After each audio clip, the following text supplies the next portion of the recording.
Every good thing must come to an end. 1970 was the pinnacle for GM's high-performance engines.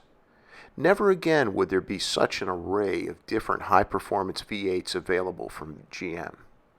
Everything from small block to big block V8s were available, and this included a wide array of small, medium, and large displacement V8s. This meant there was a high-performance V8 from all GM divisions to meet every customer's needs. Even GM's luxury division Cadillac packed a serious punch with its high-performance, high-compression, large displacement V8s in 1970. Its top V8 for 1970 was the high-compression 500 cubic inch V8 rated at 400 gross horsepower. It was no surprise the array of great performance engines Chevrolet, Pontiac, and even Oldsmobile offered for 1970.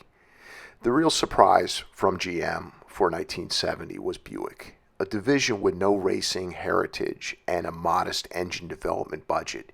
Buick during this time was the conservative division that offered big, solid, reliable cars for those more mature buyers.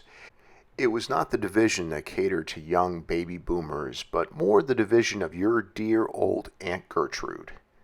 Pontiac had started the muscle car craze when they introduced the 1964 GTO.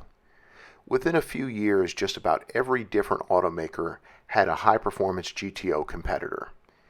Buick jumped into the muscle car market in 1965 with the intermediate A-body Grand Sport, which was essentially a Buick Skylark with a few performance goodies. For 15,000 buyers who bought a 1965 Buick Grand Sport, the 401 cubic inch nailhead V8 was what they got. Buick simply referred to this engine as a 400. GM during the mid to late 1960s had an internal edict that disallowed small and intermediate cars, except for the Corvette, from having an engine with a displacement larger than 400 cubic inches.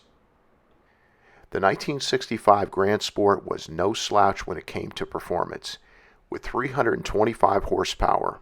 However, the 401 was no match for the 1965 Tri-Power 389 Pontiac GTO and the 1965 Chevrolet Chevelle SS 396. The 401-powered 1965 GS performed the quarter mile in 16.6 seconds at 86 miles per hour. In 1967, Buick replaced the nailhead 401 with an entirely new 400 cubic inch V8 that produced 340 horsepower. For 1967, the Grand Sport name was shortened to GS.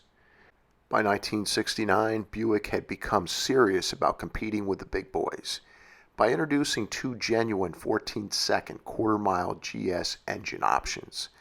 The 400 cubic inch Stage 1 and Stage 2 both were conservatively rated at 345 and 360 horsepower, respectively. GM removed the 400 cubic inch displacement limit for the 1970 model year on all intermediate GM cars. Since the ban was lifted, Pontiac, Chevrolet, Oldsmobile, and Buick began offering engines with displacements that surpassed 400 cubic inches in their A-bodies. For 1970, Buick was trying to cover all the bases with the GS. It had a small block 350 cubic inch V8 rated at 315 horsepower, a 455 cubic inch V8 rated at an impressive 350 horsepower, and the mighty 455 Stage 1 rated at 360 horsepower. The 455 V8 was new to Buick in 1970. It had a new monster 4.31-inch bore, yet the same 3.9-inch stroke of the previous year's 400 V8. The standard 455 was good for 14-second range quarter-mile times.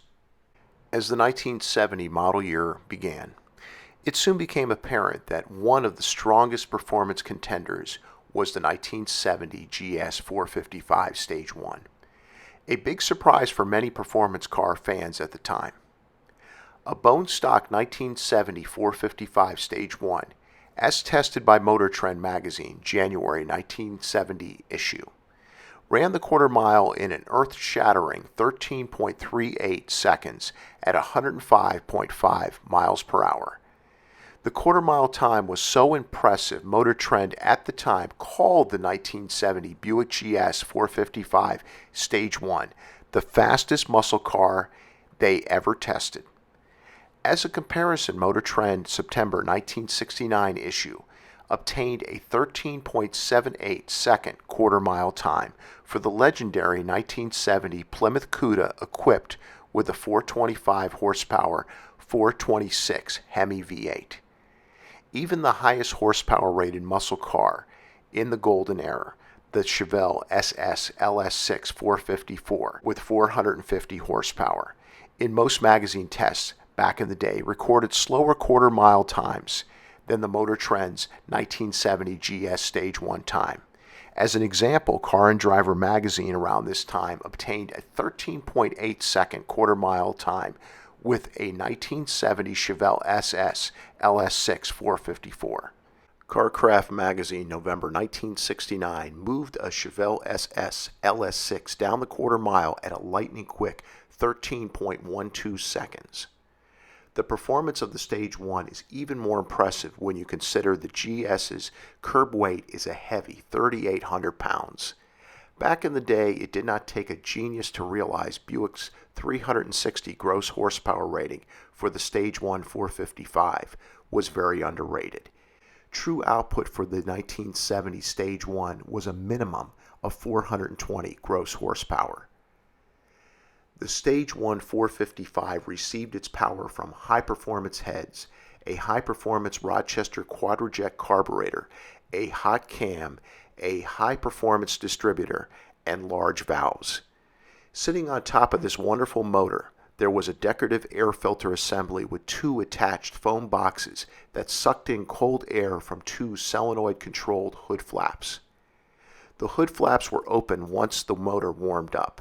Not only was the Stage 1 loaded with horsepower, its 510 pound-feet of torque was enough to easily uproot a large tree. Buick would continue the Stage 1 455 option through the 1973 model year on the GS. But after 1970, horsepower would dramatically decline due to a lower compression ratio in order to accommodate unleaded gas. Buick also introduced a GTO Judge type version of the GS in the middle of the 1970 model year, the Buick GSX.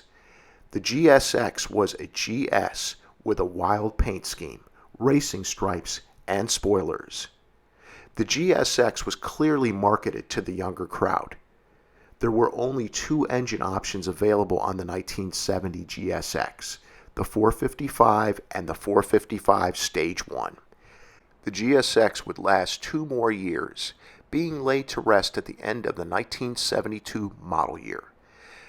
Buick certainly made muscle car history in 1970, as good as it got in 1970 for Buick. Sadly, only a little over 3,000 1970 Stage 1 455 V8 equipped GS and GSX models were produced.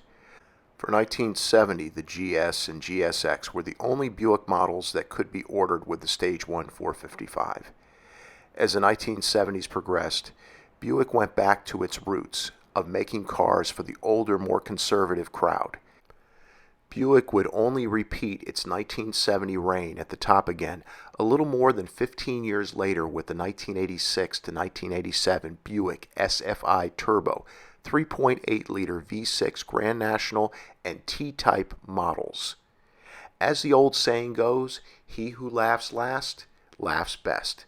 Buick must have had one heck of a good laugh as the high-compression muscle car era came to a close for GM at the end of the 1970 model year, since it was on top of the muscle car heap.